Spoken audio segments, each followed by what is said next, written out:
आपका हमारे YouTube channel में स्वागत है। हम फिर से एक नई कहानी लेकर आ चुके हैं। कहानी का नाम है भूतिया नागिन का बदला। गांव चंद्रपुर के पास एक घना जंगल था जिसके बारे में अजीब अजीब कहानियां प्रचलित थीं। कहते थे कि वहां एक भूतिया नागिन का साया था जो हर पूर्णिमा की रात अपनी खोई हुई मणि को खोजने आती थी। जिसने भी उसे देखने की कोशिश की वह या तो गायब हो गया या फिर पागल हो गया। गांव के बुजुर्गों ने चेतावनी दी थी, उस जंगल में मत जाना, खासकर पूर्णिमा की रात। लेकिन गांव के कुछ युवा लड़के इस बात को मजाक समझते थे। उनमें से एक था रवि, जो बहुत हिम्मती और निडर था। एक रात रवि और उसके दोस्त अजय और सुरेश ने हिम्मत कर जंगल में जाने का फैसला किया।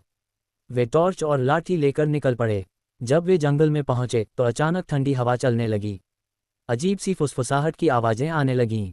अचानक एक चमकती हुई लाल आंखों वाली नागिन उनके सामने प्रकट हुई। उसकी लंबाई कम से कम 10 फीट थी और उसकी काली चमकती हुई त्वचा पर अजीब रोशनी दौड़ रही थी।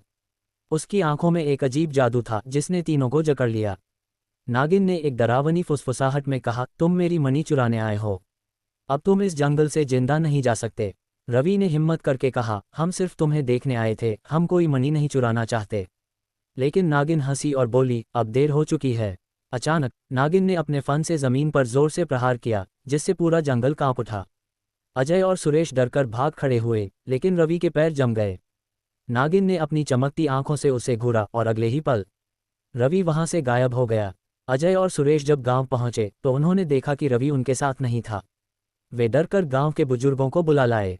सब लोग जंगल में रवि को ढूंढने गए, लेकिन वहां सिर्फ उसकी चप्पलें और एक जली हुई घास का निशान मिला। कहते हैं उस रात के बाद रवि कभी वापस नहीं आया। कुछ लोग कहते हैं कि नागिन ने उसे अपनी दुनिया में खींच लिया, तो कुछ कहते हैं कि वह अब भी जंगल में भटकता है, अपनी गलती का पश्चाताप करता हुआ।